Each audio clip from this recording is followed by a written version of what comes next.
Hello and welcome to this video.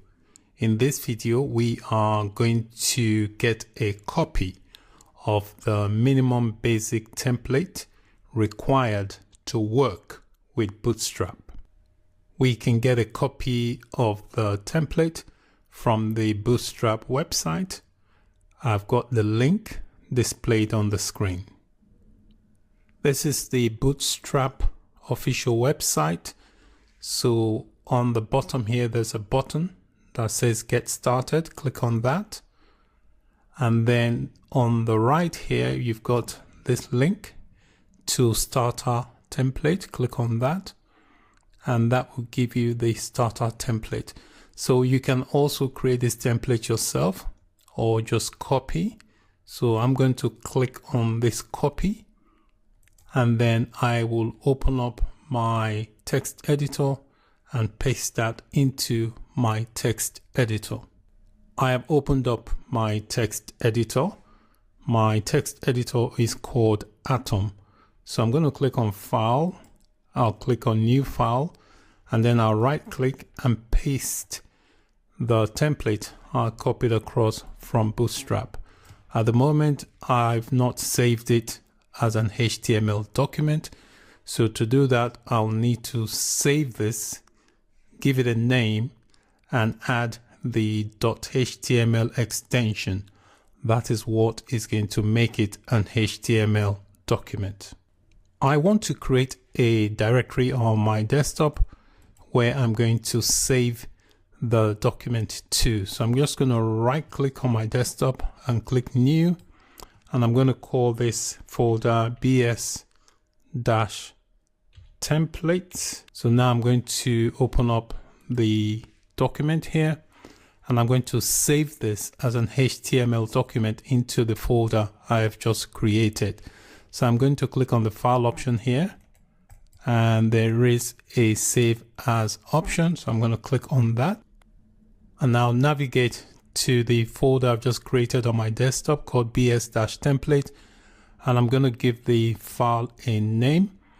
I'm going to call it CDN.html.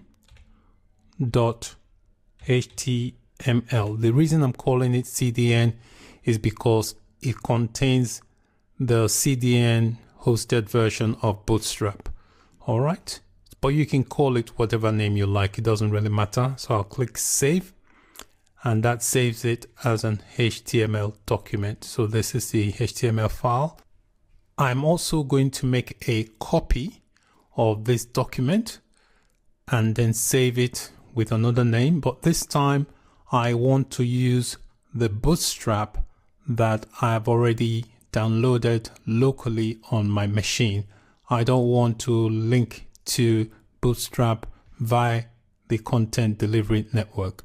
It's always good to use Bootstrap on your local machine if you are in development mode, if you're developing an application, rather than using a CDN. The CDN Bootstrap is useful if you are deploying your application into a production environment, because it makes the website load much faster, especially if people who are visiting the website have links that I've used that same CDN before. It makes the website loads much faster. So I'm going to make a copy of this document. I do edit, I do select all, edit, copy, I do file, and I'll do new file, and I'll paste that there.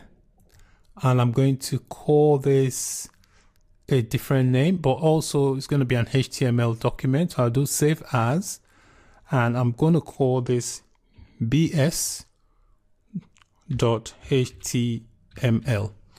BS meaning Bootstrap, but you can call it whatever name you like. It doesn't really matter. And I'll click save. So with this one, I am going to strip out the CDN part of the Bootstrap and then link to my local copy of Bootstrap. In this template here, I have stripped out the CDN version of Bootstrap, and I've linked to my local copy of Bootstrap. Line number 6 here, you can see I'm referring to the bootstrap.main.css from a directory in my project folder called BS. So that's BS is the name of the directory, and the name of the Bootstrap file is bootstrap.main.css. Also, if you have a custom CSS you want to add when you're using Bootstrap, always add it underneath the Bootstrap CSS so that it does not overwrite the Bootstrap one. It can enhance it but doesn't overwrite it, so always add it underneath. And then on line 12 to 14 here, you can see in the script tag the same thing. I'm accessing the local copy of jQuery.slim.main.js from my project directory called BS, and also Popper.main.js, and then we've got the Bootstrap JavaScript file, which is the bootstrap.main.js. Notice the order in which they've been added. The jQuery and Popper must come before the bootstrap.main.js because bootstrap.main.js relies on jQuery and Popper.js to perform some of its functionalities. If you have a custom JavaScript file you want to add, make sure you add it underneath the bootstrap.main.js so that it does not overwrite the others. I'm just going to open up this folder I created called bs-template, and inside there, these are the two templates I've added on. The CDN one basically includes Bootstrap from a CDN hosted site, and BS template basically is Bootstrap I am accessing locally via this folder called BS. So if I open up this folder called BS, it contains the Bootstrap files I have incorporated into the template. We've got the bootstrap.main. One is the CSS file, this is a JavaScript file, and then we've got the jQuery.slim and then Popper.main.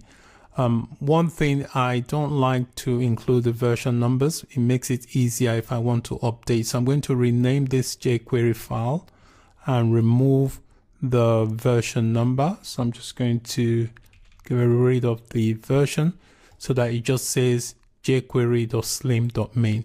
So if I have to update it to a recent one, it makes it easier for me to do so.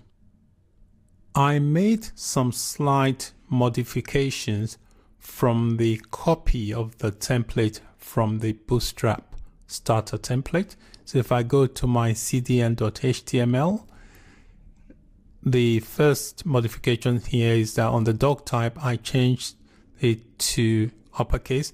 It doesn't really matter, but I just prefer to do it in uppercase. So you can see here, line 1, I've made that uppercase. Another change I made is obviously line number 9, where I am linking to a local copy of Bootstrap. I'm not using the CDN version of Bootstrap. So if I go to my modified template, line number 6 here, you can see I'm referring to the local copy of Bootstrap. Another modification I made was on line number 11. The original copy said hello world for the title. My modified template for the title, I just said Bootstrap for beginners. Another modification I made from the original copy was from line 18, 19, and 20, where the source of the Bootstrap JavaScript files were coming from the content delivery network, and these are the links to the content delivery network. In the modified template on line 12, 13, and 14, I am referring to the same files but from the local copy inside my project folder in a folder called BS, and then these are the files I am accessing from that folder called BS. In this video, we got a copy of a starter template from Bootstrap, which contained Bootstrap from a content delivery network. We then modified that template so that the Bootstrap is coming from our local machine. Thanks so much for watching. Bye for now.